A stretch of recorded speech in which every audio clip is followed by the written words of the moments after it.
Hello, everybody. I'm dreadfully sorry about this. We've had a bit of a technical issue today due to our internet interruption, but this has been resolved. So we will be with you shortly. So my apologies again about that. Hello, Martine. Hello. Hello. I was just apologizing to everybody about Yeah, the that's good. issues and I did say to Karen, but I don't know if she got the message. I did email it to her, so Hopefully she'll come. yeah. Okay, I'm just going to take myself offline now and do some work behind the screen. But I hope you enjoy the very last artist focus today with Yes. Elaine Spencer.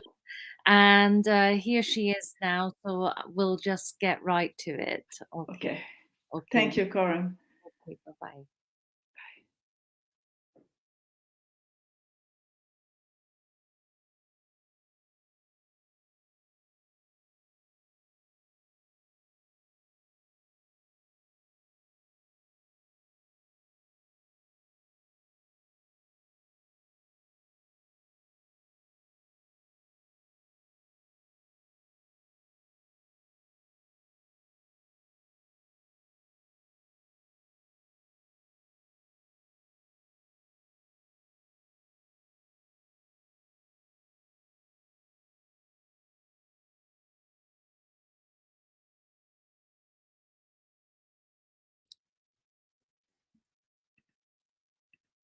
Hello, everybody. I'm sorry, we're still having some technical issues today, but we will be with you shortly. We're trying to do something a little bit new and new.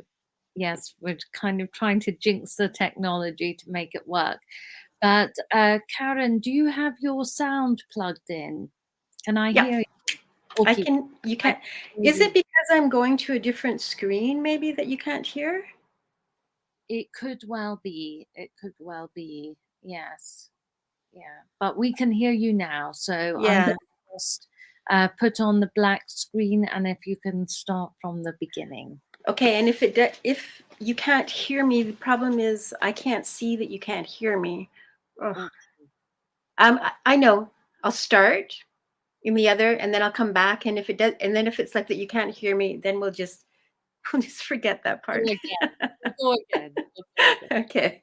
All right. Be with you soon. Okay.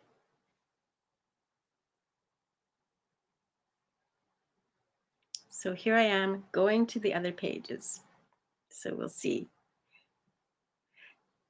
So here I am pretending to read the text. And if you can hear me, great. But I'm going to come back and see. Could you hear me? Now I can't hear you. You can. Okay, so I'm going to go back. And hopefully it'll work this time too.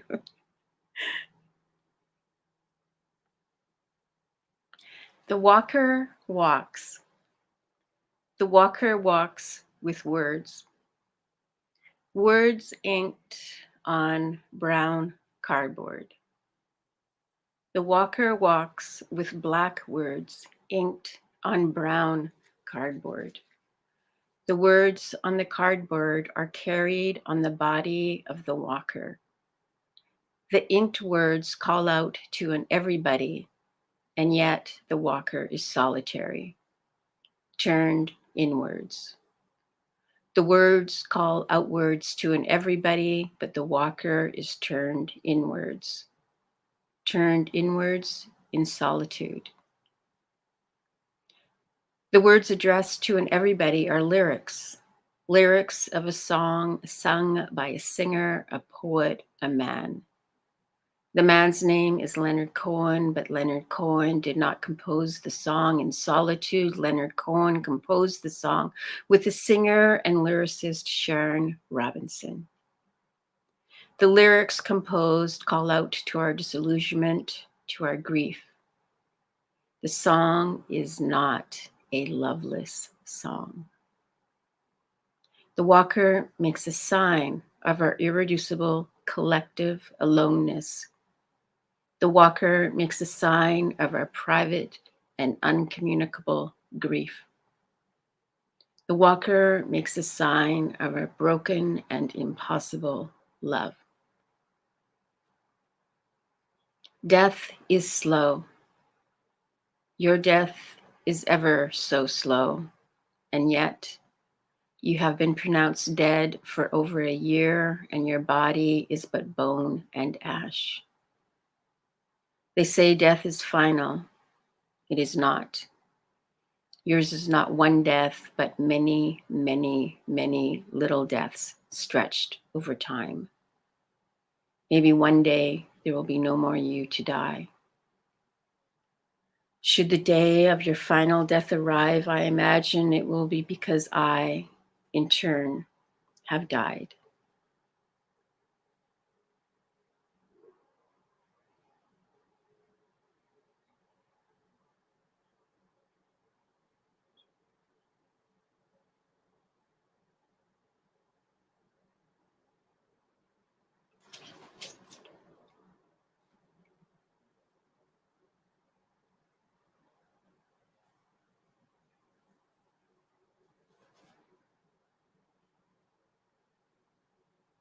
So now we're going to go to a video.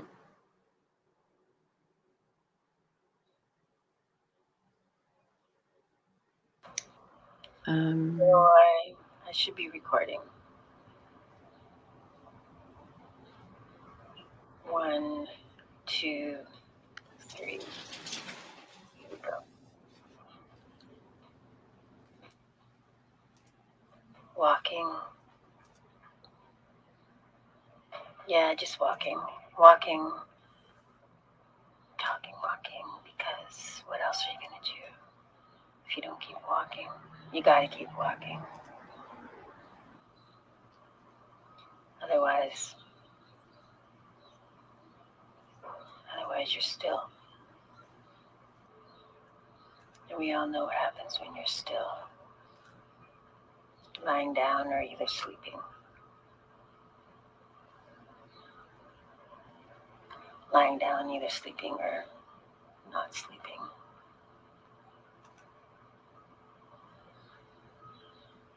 And so you just walk and walk and walk and walk. Like you did with my baby. Took my son into your arms and walked. Whispered into his ear. Probably wanted some response from the other side. Something for your poem. Something for your song. I don't know if you ever got it. And I don't know what you whispered in the ear either, because I wasn't there. Because you took him and you walked and you walked and you walked and you left. And you walked and you came back. So you left the space.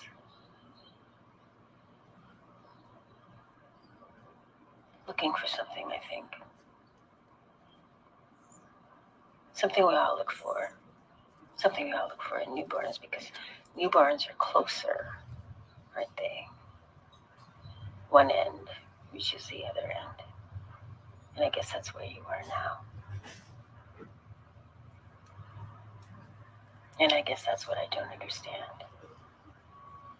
I don't understand how that happens. I don't understand how it happens that one day you just don't get up. You just fall and you don't get up. Every other time you get up, this time you don't get up because I don't know. I don't know what happens. You just go somewhere. Or who knows? I don't know if that's what it feels like being born and Maybe that's what you were looking for. Some kind of response before you even knew what you're asking, because of course we're always asking that question, because that's why we keep walking and walking, trying to find something. We're always going in circles, aren't we, Leonard? Around and around and around. Keep coming back. It's always the same. Yeah. That's how it goes.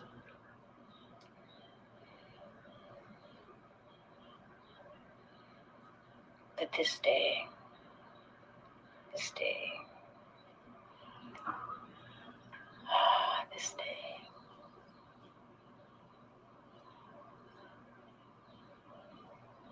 I guess it's the day, the time. It's just the time. Nobody really knows. I mean, I don't know if anybody really knows, because, yeah,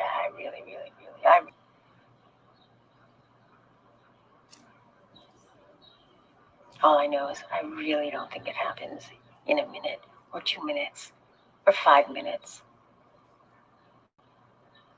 I think it takes hours, days,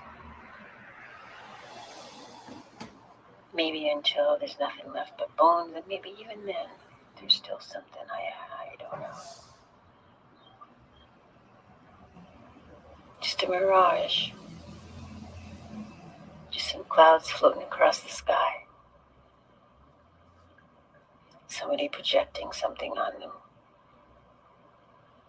Lo and behold, you think you're alive. And you breathe. And you walk. And you walk. And then that's it. Yep.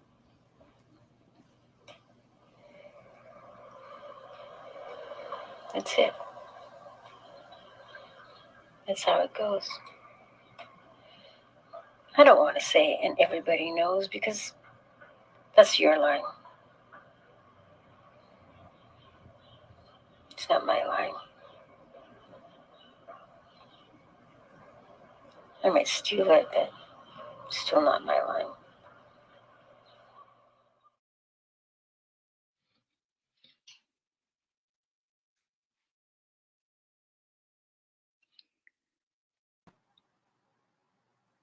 Hello, and welcome to the Artist Focus series, which is organized by Out of Sight Chicago, and which is based on the console of the Three Fires. So today's pretty special because it's the last Artist Focus, the last conversation of the fall season. And I have the immense pleasure to be talking with Karen Elaine Spencer, a long-time colleague and friend, and she is actually living and working in Montreal. And so to give a little bit of context, Karen was born in the year of the silverfish. In her early childhood, she softly sang make-believe songs to crumple up tissues in the backseat of the family car.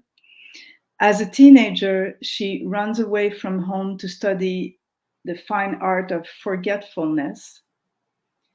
And currently, she infiltrates government offices, train stations, metros, and parks to transmit secret messages, rambles, rides the metro, listen to dreams.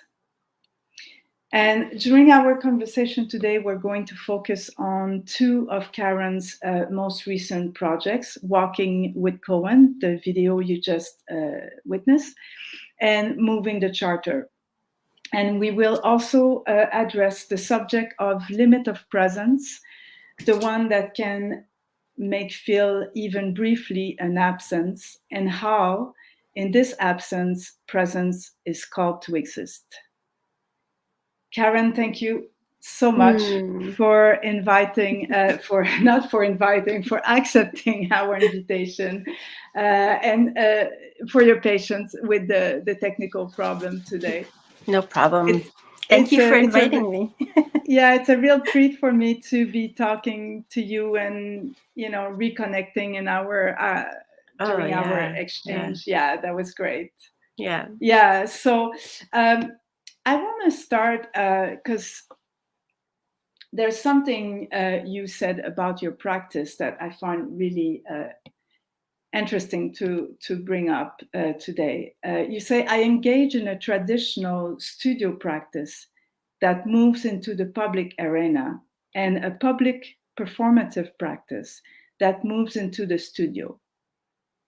And so when I think about your work, I also, and especially working with Cohen, I think about moving poetry or poetry in movement.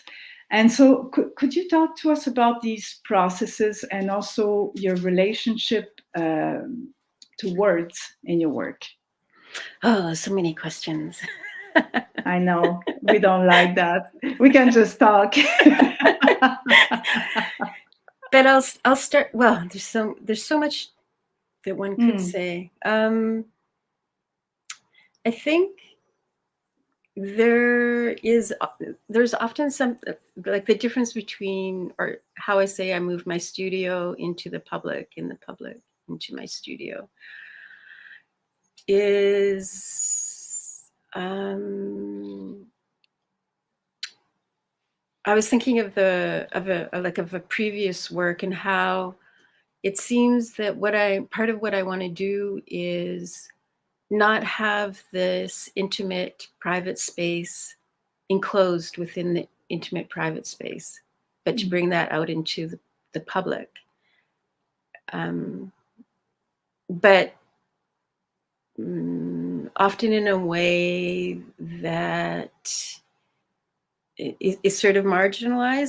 So in one way, I feel like I'm sort of keeping the private, in the sense that I'm not, I'm giving myself to be seen, but I'm not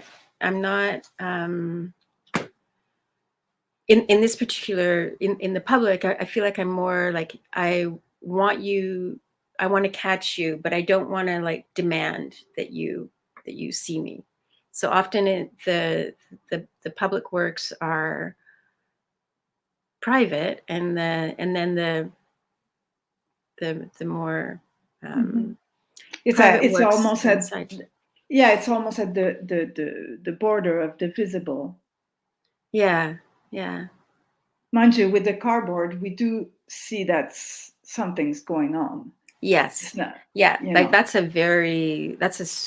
like, definitely this is not the walking with Cohen, walking with Robinson is not a furtive performance, in the sense that, yes, you become, like, hyper visible when you're walking around with a cardboard sign.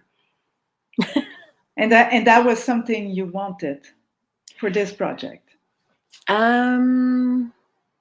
Or I guess I wanted to play with the what is hypervisible, but that we don't want to see. So, like, if you are walking down the street and you see somebody in the middle of the day walking with a cardboard sign saying something, it's like, it's so visible, but you don't want to go there. So there was partially that idea of which is a sort of normative reaction to differences, to what is different.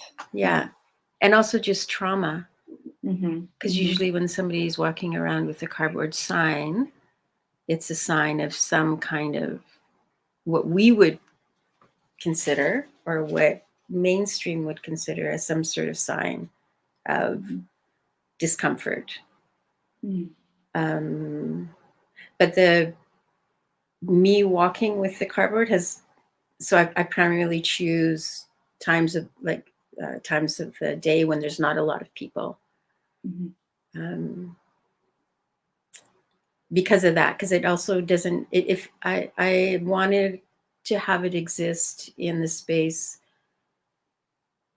where you're kind of where I might catch you. You might be going by on your way to work, or you might be looking down from your window while you're having a coffee, and it's just sort of this apparition of something that's sort of in this, like in this in-between space of. And it's not the first time that you're using words or cardboard, for that matter, but it seems like almost this project, there was a preparation through other projects that led you to this walking with Cohen from the outside.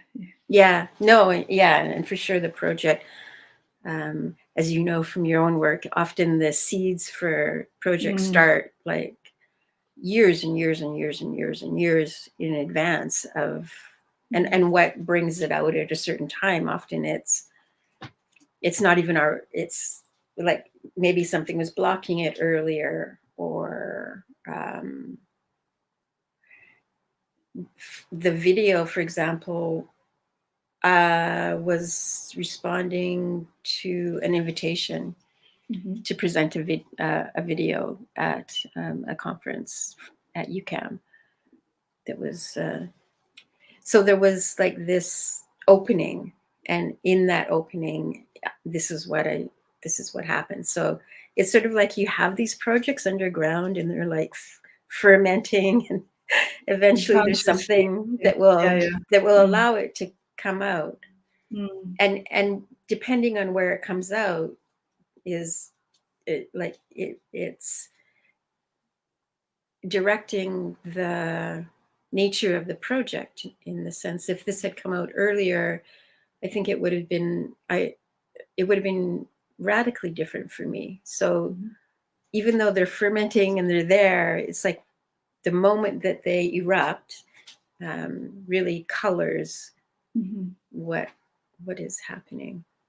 Yeah, and I guess this is also the concept, when the principle of time is important. You know, it seems that there's some work that has to do with later on. You know, sometimes like you said, you have a seed, but it's not ready yet. It's not for now, but you need to have maybe more understanding of certain things, or I don't want to say maturity, but maybe that's what it is. To do the project. I think there's, I think we talked about this too, Martin, about how it's like every time, no, I wouldn't say, I don't know if it's every time, but often if I am the one who is directing the work and I'm the one who is leading the work, it's not good work. It's like I have to wait until the work so that there's a joining, so it's a mutual, because often I don't have a lot of patience, and I'm just like, I just want to do it. And so, but there'll be things in life that are like, no, it's impossible. You can't, you don't have the resources, the time. Often it's the resources and the time that will dictate. Yes. Or, and then, And so one other question I have is, when you do your projects, usually is it always linked to a specific event or a conference, or sometimes you just have an idea and you go in public space and you do it? Yeah, often it's that. Okay. Yeah.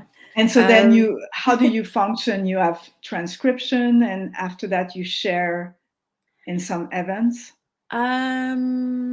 Sometimes the work will get shared just through public platforms, but sometimes it won't be shared.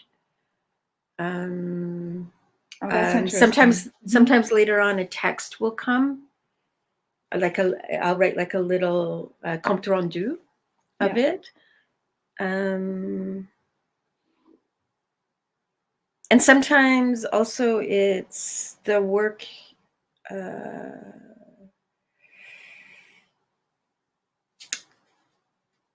like for the work like Metro Rider, for example, it was like it didn't come out until after the work was over. So often there's like I'm doing the work and there's a delay, often a very long delay actually, and then it will find its way into more visibility. But I'm not super motivated by like my drive is to create the work. It's not necessarily to It's make it not visible. linked. Yeah. In Okay. that kind of way.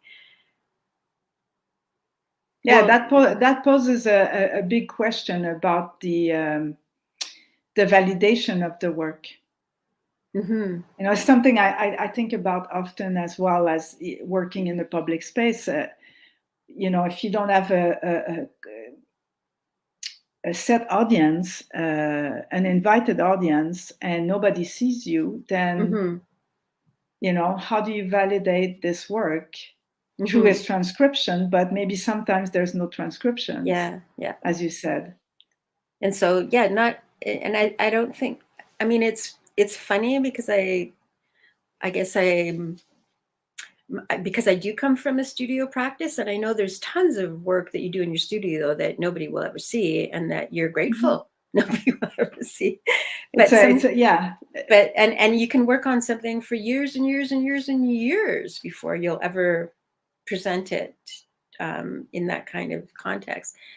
But I feel like often in the performance world, it's like we don't give ourselves that luxury of the delay, or working on something for years and years and years and years. And then, you know, even if it's only 4 words, or if it's one picture, like that can be enough. But because of the way, and I don't know if it's because of the funding bodies, or if it's just, it's also just a very precarious and lonely existence, that you can't, like in your studio, you have these things that tell you, oh, I'm working.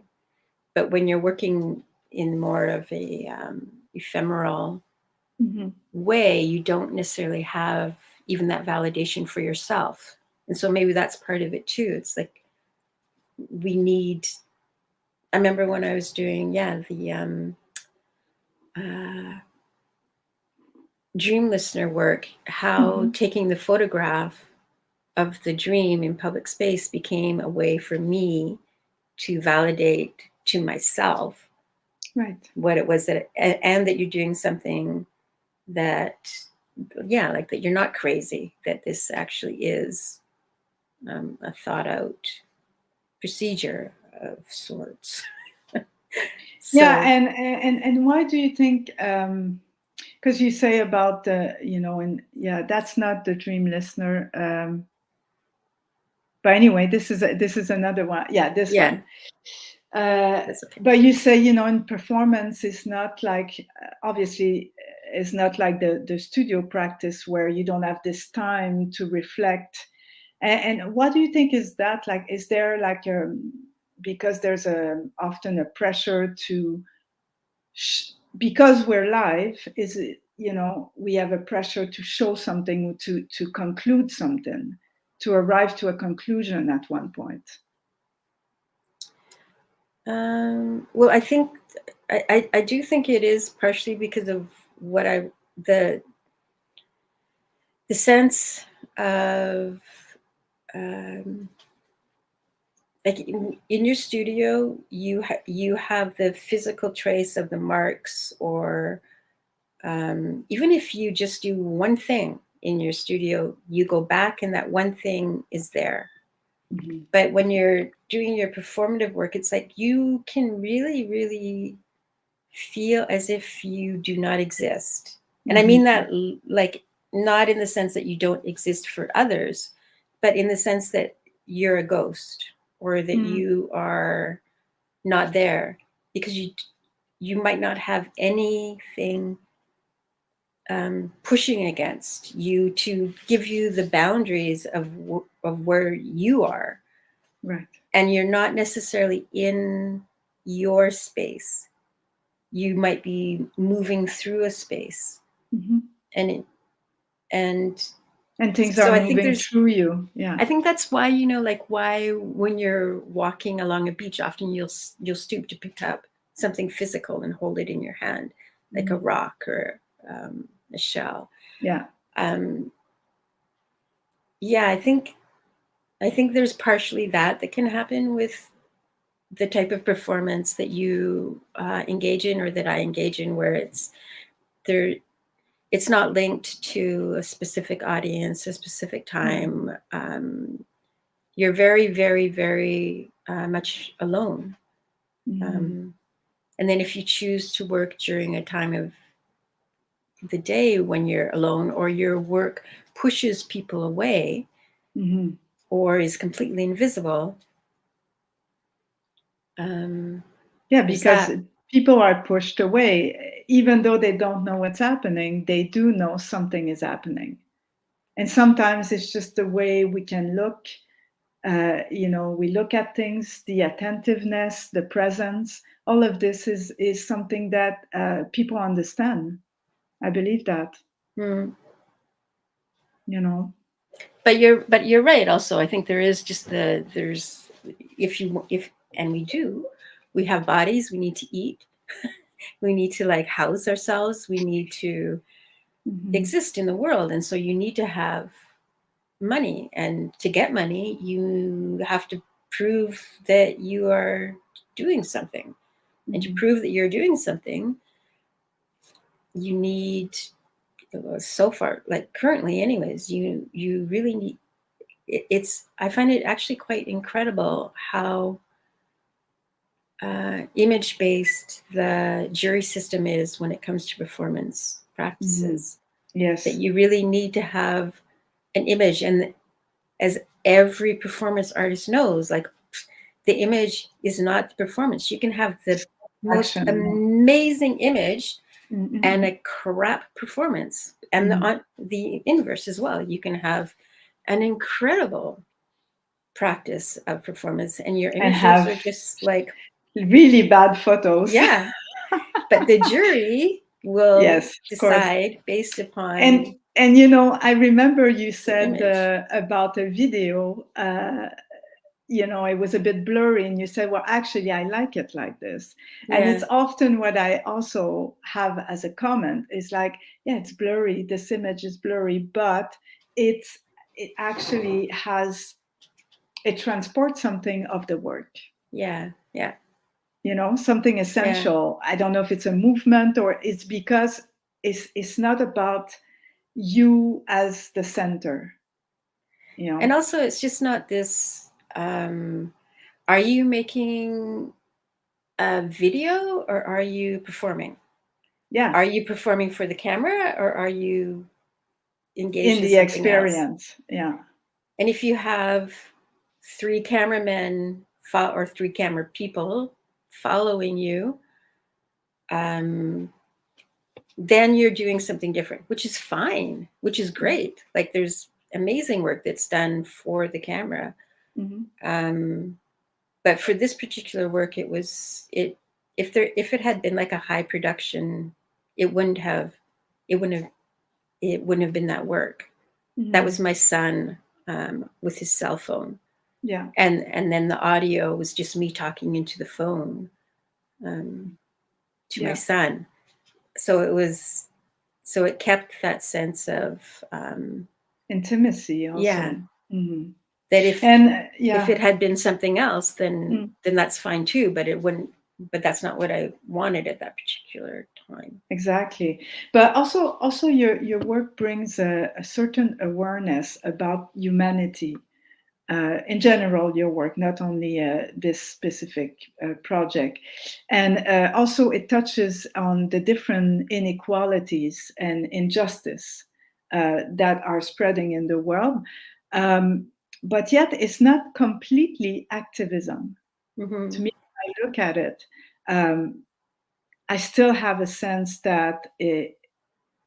the poetry of it, you know, but it has a clear message about what we need to look at. Is it, where do you stand according to that? It's like an interval space again. Yeah, there are periods in my practice where it's gone more into activism, and I don't like that feeling because I really need to keep, maybe it's I just don't like that's. You look at my work, you can't say that I don't like confrontation, but no, because you are vulnerable. Yeah, I like more I guess I often activism is there's two clashing viewpoints. And I guess I'm just more, maybe I'm more, I really don't see the world as black and white. So even things that seem really horrible, often I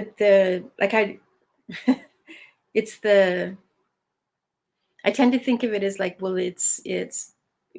we can still find some commonality, and because I feel like everybody kind of basically wants the same thing. We want to be happy. We want to be loved. We want to be able to be who we are. And so I guess I'm more interested in like linking together those qualities, even though like I'm thinking of the work in New York when I was addressing Mike Bloomberg. Like I liked Mike Bloomberg, and it was when I stopped liking Mike Bloomberg based on his specific policies and how he was dealing with homelessness, the project was not fun. I was like, and no, I don't want to, that's not what I'm interested in. I'm interested in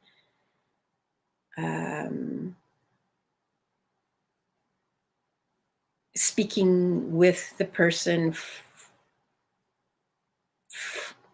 and perhaps in a confrontational way, but in a way that for me, it's not like I don't like you. Yeah. It's about, again, it's about a conversation. It's about activating conversation, even with strangers, but yet, which you probably find that there's a common ground. And this is the beauty of it. You know, if you put yourself in this vulnerable state and bringing the private into the public, then there's something human about this. And there's you know what I mean? Yeah. And then we can have a relationship. Yes. Yeah. Otherwise, we put art separate from life. Yeah. We put other things separate as well. Yeah. So that it's how to make it so that nothing is sort of like pushed aside, even though that's just a cliche, and if you think about it, it doesn't make any sense. Well, everything is a cliche, and it's not. It depends. Like, I think that when we make work that it's really true to ourselves, we're completely there, and everything is there in the world. So we're not inventing anything, but it's the way you're talking, the way you're saying things. It's your poetry, it's your words, it's your cardboard, it's your idea at that specific moment. And it's the relationship you're going to build with the people you encounter, which is quite ephemeral, but can leave it can leave an imprint. Yeah. Like if I think about artworks or just events in my life that have impacted me the most, it's probably these really tiny little events, right? Like when you do your practice and something sort of slightly unexpected happens, and it's just this very intangible moment, and that's sort of what feeds it feeds us, it feeds life, it feeds your inspiration. Yeah. Shall we go to the second video? What do you think? Sure. Then we can. I have no idea where we are in time. I'm on it. Don't worry. Yeah, I think it's the time to look at the second video. Do you want to say something before we look at it? Nope. Okay. Let's watch it. It's available.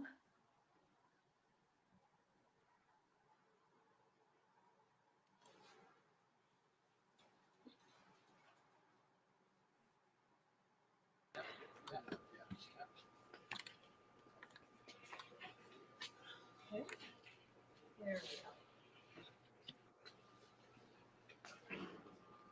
We're good. Do you have a good grip there? Yep. Are you sure?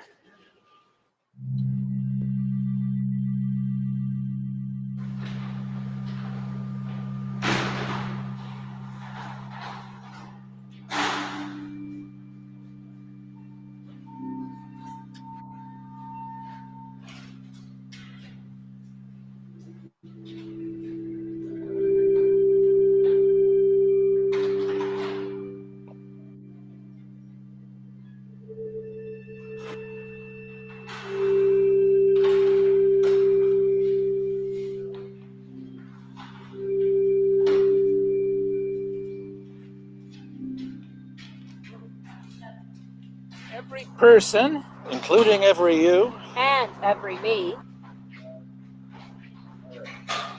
is the possessor. And you don't have to be a professor to be the possessor of many, of fundamental Freedom, now, whether you want them, or whether you need them. you have unfettered liberty.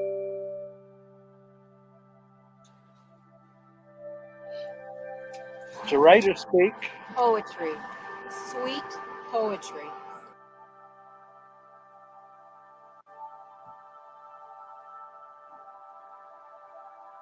every person, Including me, Including you, whether your skin is brown, or white, or blue, you possess, yes, yes, yes, the freedom to express. and freedom of the press. And if someone should transgress, You can exercise, yes, your right to due process.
you also have freedom of religion. And our favorite, freedom of speech, so that all and each have freedom of opinion. So you can inhale, then express. And every person, Including you. including you, Because it's wrong to be excluding you. excluding you, excluding you, when we have the friendly freedom to assemble and associate. So we can communicate. And if you're ever thrown in jail, and cannot pay your bail, You have the right to a lawyer. So they can tell your boss, your employer, or your mother or your father that for dinner You'll be be late.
This is a good example of what we were saying about this interval space between the activism and poetry.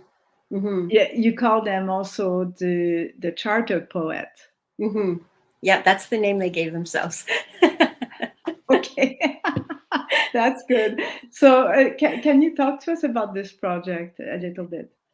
Yeah, how much time do I have? Well, it depends.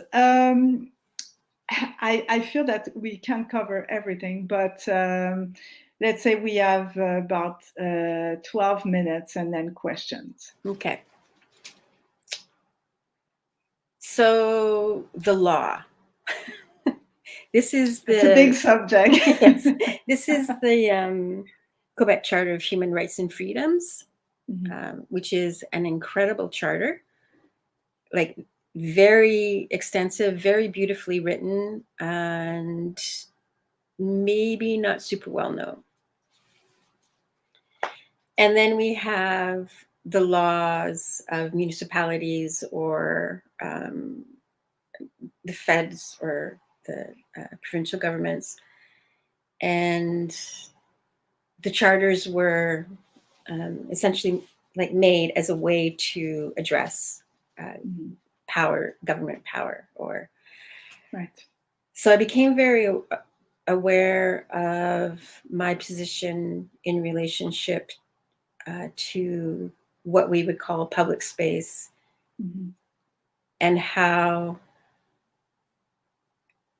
I am not subject to the same laws that homeless people would be subject to, or that primarily Black men are subject to. Or migrants, or yeah. Yeah, and you can, anybody who spends any time in the public, there's no way you cannot be aware of this like radical difference. And the injustice of it, in the sense that I can put my feet up on a bench and I'll be fine. But if you are a Black youth and you put your feet up on the bench, you're probably not going to be fine. I can jaywalk, pretty much, not always, but yeah, if you're an Inuk woman, depending, where you are. So there's all there's all these laws that you might not know about unless you are subject to them. And the charter became a way to sort of address this injustice. And also the fact that these things are, we tend to think of law as like something that is in stone, but it actually is not. It's moving, yeah. It's constantly moving and changing, and it needs us. Like, we are implicated in the construction of our society, and these laws we are also implicated in, and we benefit or don't benefit from them. And I wanted to activate that space of, well, first, awareness, and sort of taking these things on as something that we're responsible for and to. But I was thinking about your question, Martine, and about what is my relationship to language and to words. And I started to think about words and language. For sure, there's spaces of control, and there's spaces of politics, and it's spaces of belonging and disbelonging, and people are excluded through which language we speak, and there's hierarchies, and there's all kinds of stuff. But the difference between this space of grief, or this space of no language, to me, it feels like that language is actually maybe architecture that doesn't have any walls, or it's very. You think it's taboo? No, I think language is very no, I was fragile. talking about that. Yeah. And that it's sort of like perched above these things that are like, it's trying to make sense maybe of these things that are below it, like the foundation. And the foundation is wordless.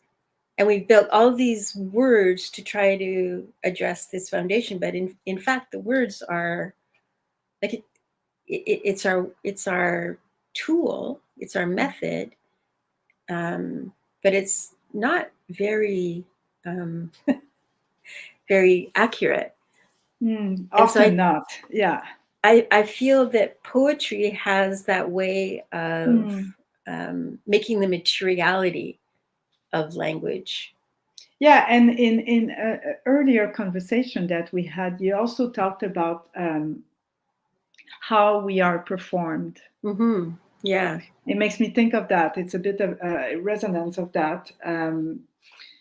And how a performer get out of the way to perform this disappearance, which I find it's something that it relates to what you're saying right now. It's not in the productivity system, you know. No, it's not. I think maybe that's why poetry can be so radical and so true. But also, I remember, probably because maybe my generation, but it was something that I didn't want to necessarily claim. Like, if anybody said that your work is poetic, I wouldn't see that as a positive thing, because to me, it was just a way to marginalize and to make it so that it wasn't. To me, it felt like it was a disempowering thing. Like beauty, yeah. And it's often a tag that is placed with people whose gender is female. So for me, but yeah, so many things are. I know it's like it's an open V. It's linking to other threads of thoughts that we could talk for hours, you know. So because I'm sure that etiquette has been attached to you as well. This that your work is so poetic, and then it's like, Or when people say, "Oh, it's nice," you know, it's kind of, and you're like, yeah, it is, but we're like allergic to that. It's interesting, you know, that we would not include these qualification yeah, of the work, you know. yeah. But It's because beauty it's is absolutely certain times in necessary. history, Yeah. certain like when does something become visible in the world, and how many convergences does it take for this to be visible? So remember we were talking earlier about like how you can do performances, but you won't necessarily ever be seen or recognized, or no transcription exists. Yeah, it's only the experience. But that doesn't take away from your work. But there's probably like we have to have this very strong core of belief that it doesn't really matter in so many ways. There's always going to be so much invisible power in the world that moves through and that has a power. And even if somebody uses a word like poetic to cut down the power of what it is that is moving through you or is making you move, it's just like sticks in the wind. It can easily be blown away, and it can be recuperated. It can be used as a seed for who knows how many other sprouts will come from the seed that is invisible, that is below the earth. And it's these others that perhaps who you have touched, who then go on to, like, it really kind of doesn't matter, because it doesn't. No. So life is just so ephemeral anyways, that yeah, sometimes it feels unnecessary to absolutely put words on what we do, or images, or stick to the absolute concept, you know. And because if you do that, then you don't allow this unknown seed to grow. Yeah. But it will grow. To transform you. It will grow, but then yeah, but it might not have the best soil. It might not have the best like light conditions. It might not have the best irradiation, but it'll grow. Well, thank you so much, Karen. I thought that was a good ending of this segment of conversation, but I want to invite the people, if you have any questions, please, we have a few minutes to take some questions and wrap up the conversation. I would have continued for for weeks. I feel that there's so much things we or if you have something to add that you feel we should have touched.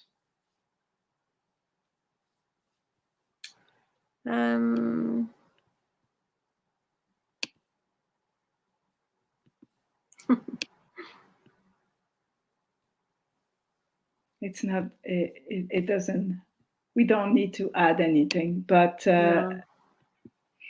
It seems like there's no questions there that I'm seeing.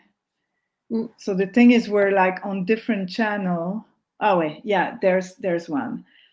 It's from Out of Sight. How have your intimate encounters with others moved you or planted a seed for you to grow?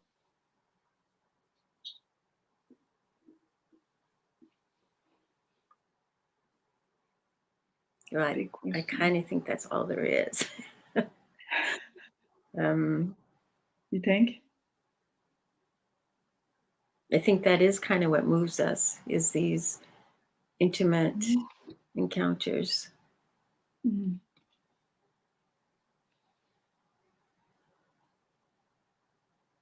I know that's probably not the question, but I was just thinking of, because I think you have to be open to be moved. Yeah. In that kind of generative way, and that that requires intimacy. Mm. Do you have anything to say, Martine? Well, it made me think about something I read that Walter Benjamin wrote, the philosopher and art historian and writer, and he said, talking about the flaneur, he said the flaneur is to lead us to an awakening, the moment at which the past and the present recognize each other. And I hadn't heard that before. No? Yeah.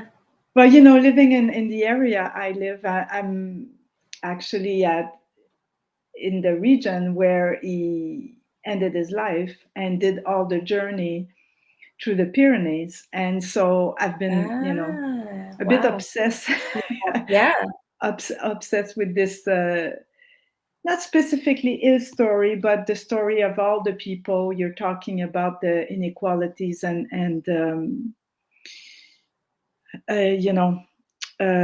all the people crossing, walking through the borders and escaping. And it's in the soil. It's written, and it's so I've been reading a few things you've said, and somehow it related to you. It made me think of your work, especially all that project. Like, I invite people to maybe we could invite the people to go to your Instagram to see the full project that you just did with Vertical, I believe. On the walking of Cohen, to have a bigger picture, of because there's a video, but there's so much photos and text. It's one of those projects that just keeps opening and opening. I know. Yes. Yeah. So I don't know if we want to write it in the chat for people to maybe through the Vertical website or something. I think it's just I don't know how to comment. maybe go to the commentary and put it there. Yeah, I can't find a place that says where I can put it. Just send me the link. Okay. So I think it's walkin_ with _ Cohen at Instagram or something. It's public, right, Karen?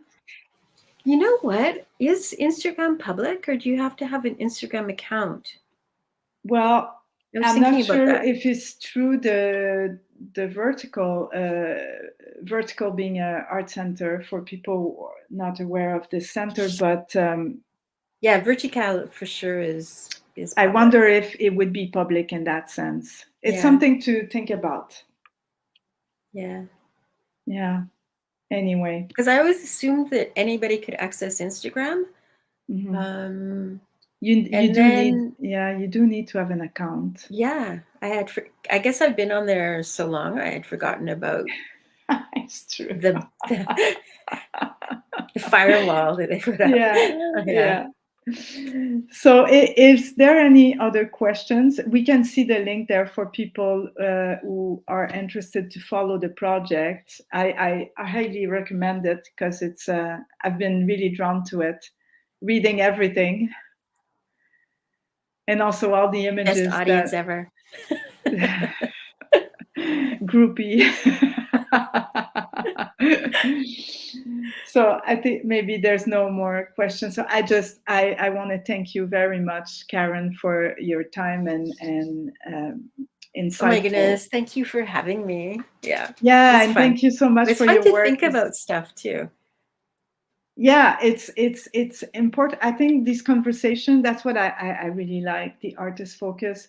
It's about having a conversation together as artists and as human, wanting to ask ourselves questions and see what we can do together to plant seeds, Yeah. And who knows, maybe transform things. I wish. Yeah. through our practices, Yeah. Thank you. Thank you. So maybe we are going to just end with a few ads, because that you were the last artist focus of the fall season. So Corinne, you want to join us for the rest? Yes. Or should I leave the studio? No, you can't stay. No, stay. We want to see all the beautiful plants around you and you. We can't hear you, Corinne. Is it a weaving or a tapestry behind you, or? Yeah, it's a painting.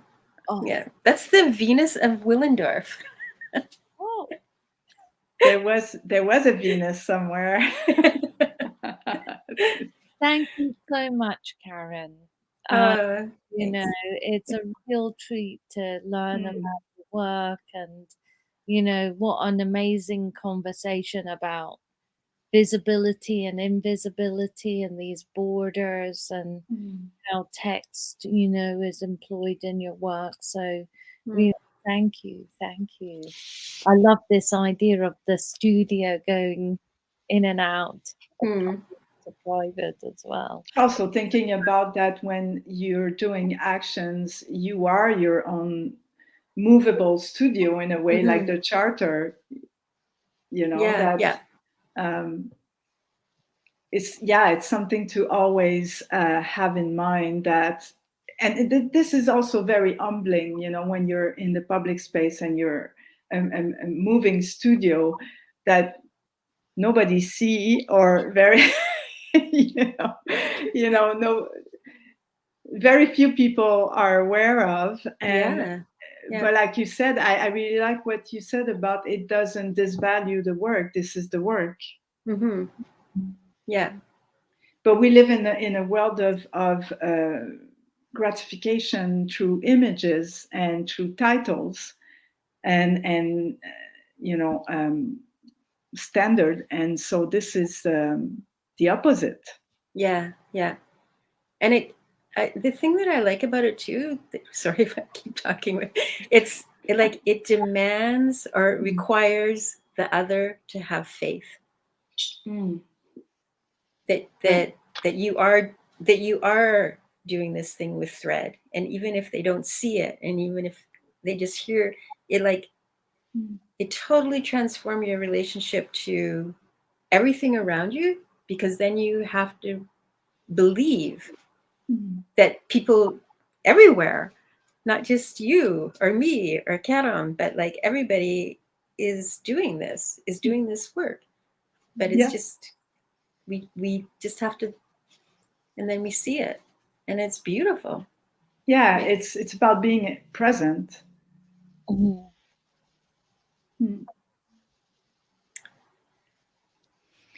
Yes. Well, yes, I mean, and we have been present with so many amazing artists this fall. Yeah,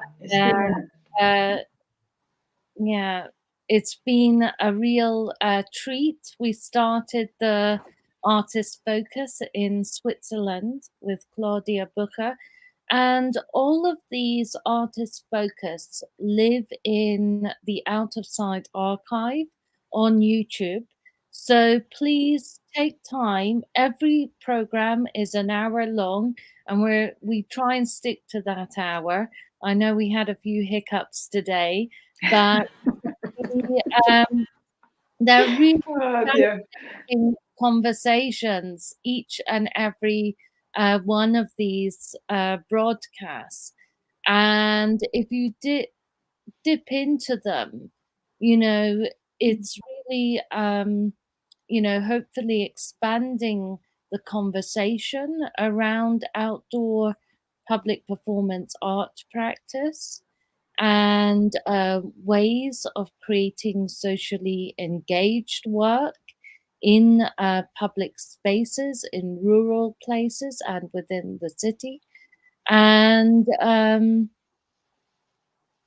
yes, and Duff and I got messy today, and I was delighted to hear Daisuk talk about getting messy in his artist focus recently, and ways, ways and Ho. It was such a treat to spend time with her from the Blue Mountains in Australia and listen to her walking performances.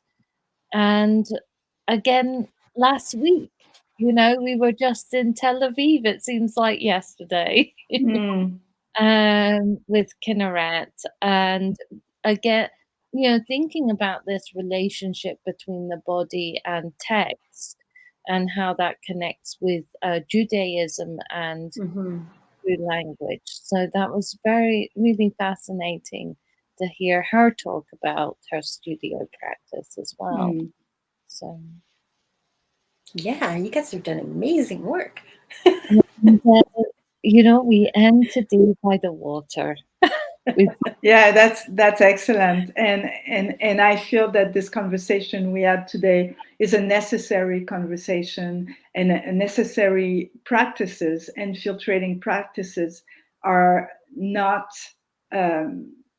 spoke about enough, and this is also a big part of, I don't want to use performance, but action art, and it's necessary to have more and more artists who are working in this way and have this kind of conversation. Yeah, great work, Out of Sight. Great work, Martin. Great work, Karen. Well, great work, Karen. Such an inspiration to men, in your local community. And, that's one of the things that really came out of the flow this year. The sense of, the importance of local ecosystems working in public space. So, thank you. And how you can link the local to the global, by just doing what you need to do as a practice, and being humble about it. This is very important, and I feel this is something you're bringing a lot, Karen, in your practice. Thanks for this. Thank you. See, can you see my head growing? No.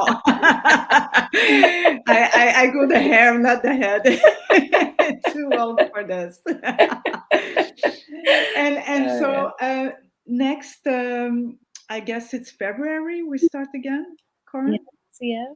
And I've been to the other side of the border to visit Denny Blacker, who's a wonderful artist and friend and colleague as well,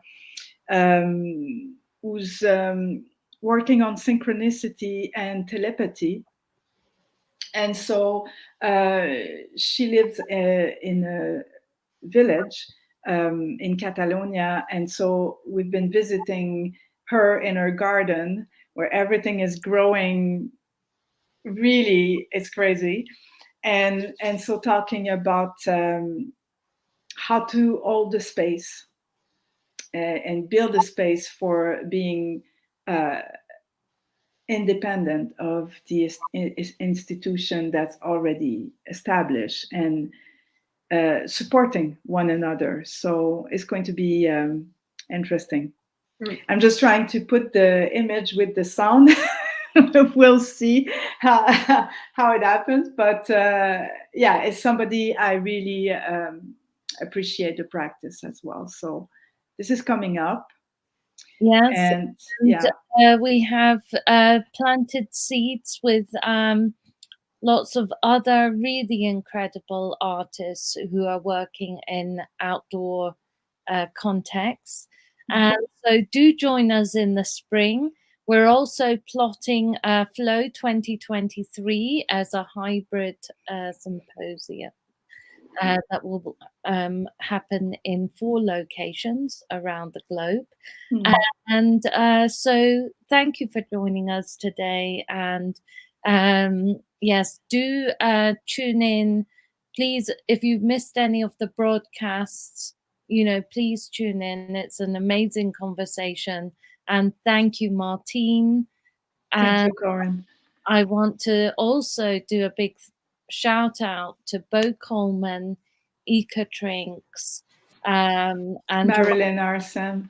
yeah, and Duff Norris and Fereshte Tuesday and everybody who's a really active part of the Out of Sight Collective and organize these artist focus talks that we brought to you this fall. And so, yes, thank you again, Karen, for such a wonderful conversation. Thank you. Thank you, Martine. Thank you. Thank you, everyone, for watching. Okay. And